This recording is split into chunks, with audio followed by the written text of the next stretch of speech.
ഇപ്പോൾ എ വിജയരാഘവൻ മാധ്യമങ്ങളോട് സംസാരിക്കുന്നു തത്സമയം.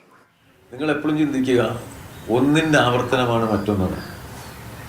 അങ്ങനെ ലോകത്തെന്തെങ്കിലും സംഭവമുണ്ട്. ഈ നിമിഷത്തിൻ്റെ ആവർത്തനമല്ല അടുത്ത നിമിഷം. ആവർത്തനങ്ങൾ അപൂർവമായിട്ടേ സംഭവിക്കുള്ളൂ. അതുകൊണ്ട് അതൊക്കെ രാഷ്ട്രീയമാണ് ഒന്നാമത്തെ കാര്യം.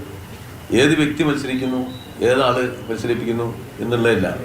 ഇടതുപക്ഷ ജനാധിപത്യ മുന്നണിയുടെ സ്ഥാനാർത്ഥി, ഇടതുപക്ഷ ജനാധിപത്യ മുന്നണി നമ്മുടെ സമൂഹത്തിൻ്റെ മുന്നിൽ വയ്ക്കുന്ന ശരിയായ രാഷ്ട്രീയ നിലപാടുകളുടെ അടിസ്ഥാനത്തിൽ മത്സരിക്കുകയാണ് ചെയ്യുക. സ്വാഭാവികമായിട്ടും അതൊരു രാഷ്ട്രീയ സമരമായിരിക്കും. ഇന്നത്തെ സാഹചര്യത്തിൽ വിശേഷിച്ചു വളരെ അപകടകരമായ ഒരു രാഷ്ട്രീയം UDF കൈകാര്യം ചെയ്യാൻ.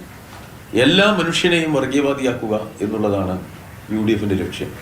ആത്മഹത്യാപരമായ രാഷ്ട്രീയമാണ്. ഇന്ത്യയിൽ ഉത്തരേന്ത്യ നിങ്ങൾ കാണുന്നുണ്ട്. ഏതെല്ലാം തരത്തിലുള്ള വർഗീയമായ കാര്യങ്ങളാണ് അവിടെ നടക്കുന്നത്. ന്യൂനപക്ഷങ്ങൾക്കെതിരായി ഇത്ര വലിയ കടന്നാക്രമണമാണ് നടക്കുന്നത്. കേരളത്തിൽ അങ്ങനെ എന്തെങ്കിലും ഉണ്ടോ?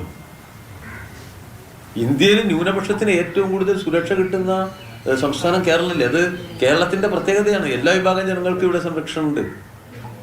ആ കേരളീയ സവിശേഷതയാണ് നമ്മൾ നിലനിർത്തുന്നത്. അത് തകർക്കാണ് UDF.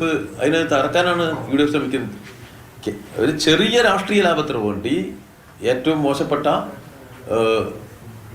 പ്രവർത്തനങ്ങൾ UDF നടത്തണം. എല്ലാ വർഗീയതയും ഒരു പ്രോത്സാഹിപ്പിക്കുകയാണ്. നമുക്ക് ഒരു പൊതു രംഗത്ത് അല്ലെങ്കിൽ പൊതു സാമൂഹ്യ ഘടനയിൽ ഒട്ടും അഭിലഷണീയമായ രാഷ്ട്രീയ പ്രവർത്തന രീതിയല്ല ഇന്നത്തെ UDF നേതൃത്വത്തിനുള്ളത്.